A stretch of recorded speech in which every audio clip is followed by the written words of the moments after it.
What if you only got 2% on your money? Could you still retire successfully?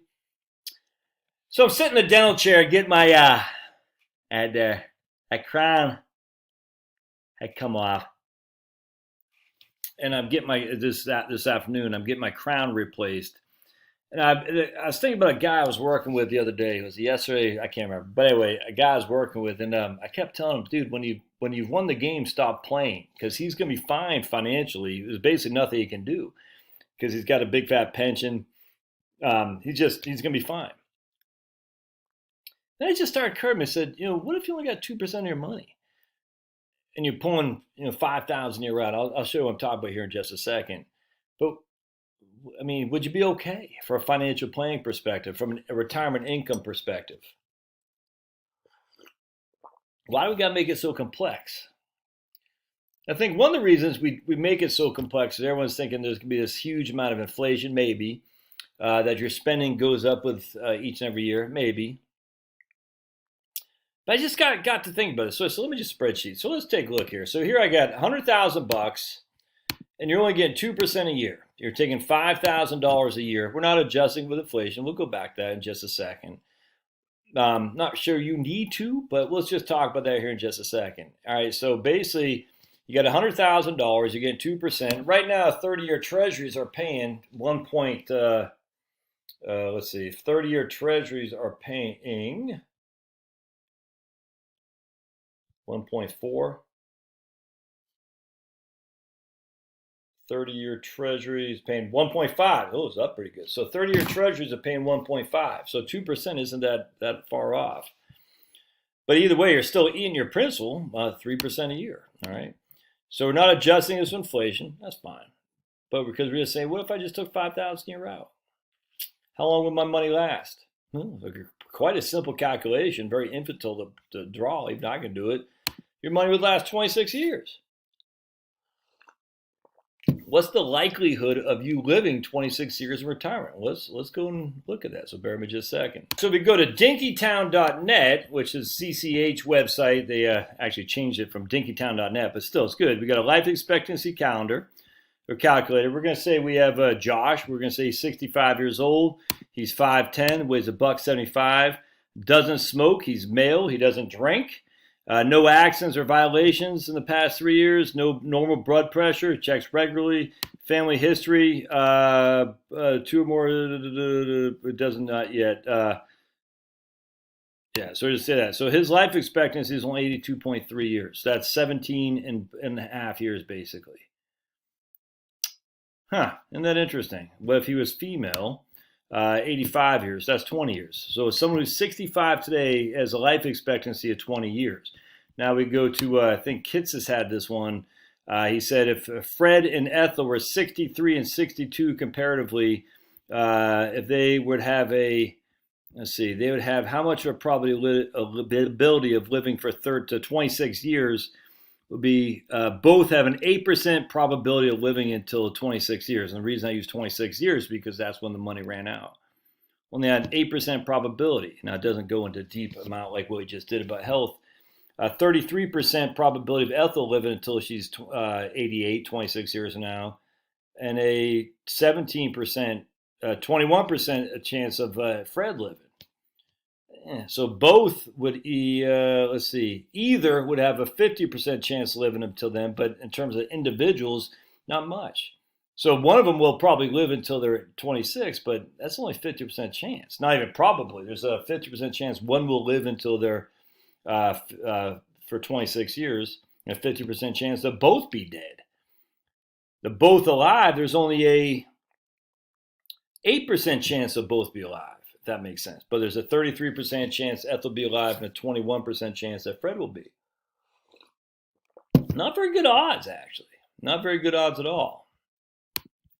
So their money's going to run out in 26 years, but they'll probably be dead. There's a good chance they'll both be dead. So if we do 4,000 a year or 4,500, and we say, okay, 4,500. Now, again, we're not adjusting for inflation. We'll change that over. Well, that lasts till we're 30 years old, and we runs out in our 30 years. Now, if we have inflation at let's do inflation. Bear in mind, pause real quick. So if you have inflation at 2%, I'm just using 2% inflation. Basically, inflation is taking away our growth. You can see here this portfolio we're taking 4,500 out will still last till we're 23. All right, so if we go back to the life expectancy calculator, and we're going to say Josh. I mean, that's again is a decent probability I'll be dead by the time I'm 23 years old from now, which would be 80. This is for Charlotte. This is for me.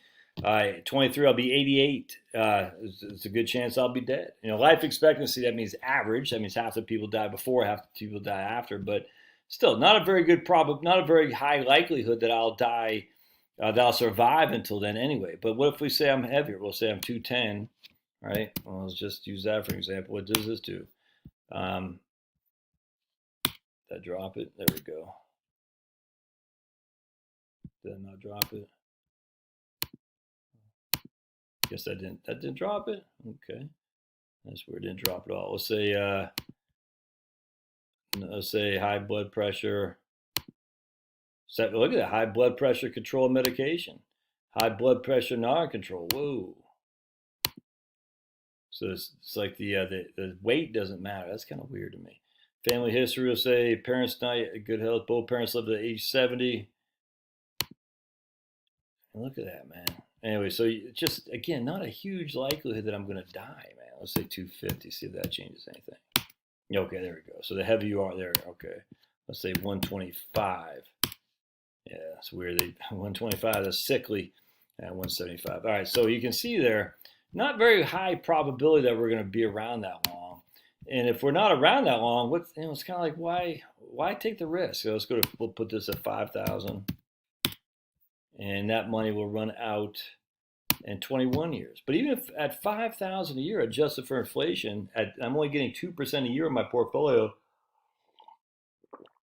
I mean, my portfolio will last. 2% is because it's fixed. That's what I'm saying. So this could be linear. You say, look, it's going to be a linear portfolio. I'm getting 2%.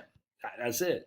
So let's say 54. We're going to spend 5,000 a year until we're dead. Not until we're dead, for the first 10 years. Then we're going to spend 4,000 a year thereafter. So we're going to change this to go. We're going to make this 4,000, but it'll be adjusted for make it $5,000. So we'll say basically went down at the beginning. So basically 5,000. We're going to times it by 2% a year for inflation. Then we're going to say 5,000 again in 10 years, and that money runs out in year 23. All right, then in 20 years, we're going to say 5,000 again. So basically what we're doing is reducing our expenditures 24. So that doesn't do much. But what if we did 4,500? And we're going to come back here, 4,500. I bet our money's going to last. Yep, look at that. And then 4,500 a year. Basically what we're doing is saying as we get older, we're going to spend less. And look at that. Yeah, and that lasts until we're 27. To 27 years in retirement. The point about that, hell, we can do 1.03. What if we do 1.03% rate of return? Just buy some, good old-fashioned corporate bonds, man. Yeah, at 4,500, let's do 5,000. Actually, what is our corporate bonds doing? Hold on a second. Corporate bonds aren't paying 3, so let's go to 1.025. That's 2.5. There we go. We'll make that like that, and we'll just say that. We'll just do it the whole way through. I guess I should have just done like that. Oops, 1 second. Let's do blink. All right. All right. So that if you're getting 2.5% and with a 2% inflation, as long as it doesn't fluctuate at all, that 5,000 a year, and you drop it every 10 years by. We gotta go back here. 5,000. Blink. We gotta go back here at 5,000. Blink. So you drop it every 10 years. You're dropping it by 1,000. That money lasts 26 years, man. Again, we're back to 26 years. That's at 1.025, which is 2.5%. That's nothing fancy. Anyway, it's interesting. So we start at 5,000. We go from 5,005. We go 5,000. to down $5,800. We're going 858 divided by 5858. That is a 14% decline in spending power. The 14% decline, that's exactly what BLS and SEC or the SEC, the numbers show about. Anyway, I'll go into that here in just a little bit, but man, just when it comes to retirement planning, if you won the game, stop playing. Why take on the risk? Now there might be a reason to take the risk. There might. Maybe you want to leave more to charity. Maybe you want to spend more. I don't know, but I'm just showing it right here. It just hit me. It's like, why go out? I mean, look, I'm stocks, but I'm still in the accumulation phase.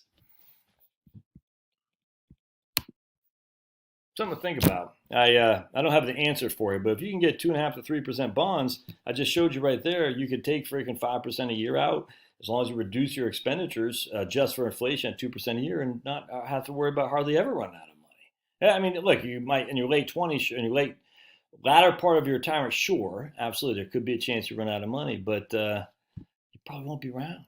That's just something to think about. I'd love to hear your comments. See you.